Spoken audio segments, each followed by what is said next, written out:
When it comes to terrorism, the president changed the rules of engagement.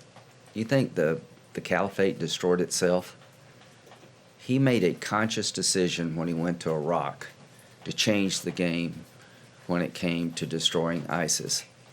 He's had a determination to destroy the caliphate unlike anybody I've ever met. President Trump's bold decision to raid the ISIS compound in northern Syria paid off. Mass murderer and terror leader Abu Bakr al-Baghdadi was killed and the leadership of ISIS decapitated.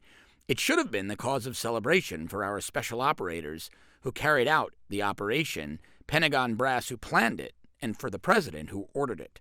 But the media had a different spin. The raid that killed al-Baghdadi is both a military and political victory for the Trump administration.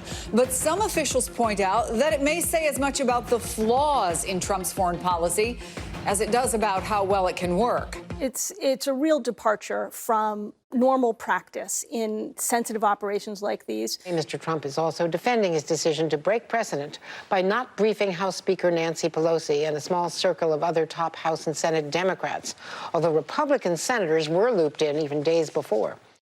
Now, those were various clips from the mainstream media and how they've been covering it, or should I say, spinning it. First, they say the move could show weak spots in Trump's foreign policy. Then they blamed him for not briefing Democrats about the raid beforehand. Well, I think it's going to be a battle of I told you so's in some ways. Frankly, in the president's own circles, I think you're going to have some who had warned the president, be careful, we shouldn't pull back our presence, are going to say, see, our presence there, our ability to work with the Kurds, get the intelligence, that's how we got Baghdadi, and we're going to have to be there and stay there and remain there to make sure ISIS doesn't reform. And I think President Trump's going to look at this and say, see, I can shrink the footprint and do this. But it wasn't only the broadcast media. Look at these two headlines from the Washington Post. The original one on their obituary about al-Baghdadi was complimentary of the terrorist, calling him an austere religious scholar. But after public backlash from all sides of the aisle, they changed it, calling the ISIS leader a, quote, terrorist-in-chief.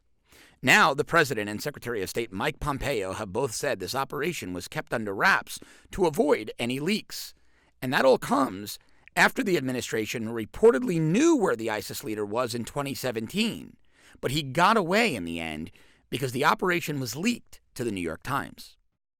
You just watched Newsmax TV, America's fastest-growing news channel, now in 65 million homes. Get Newsmax TV on all the major cable systems or go to NewsmaxTV.com and click on the Find Newsmax tab to locate us. Remember, Newsmax TV, we're real news for real people.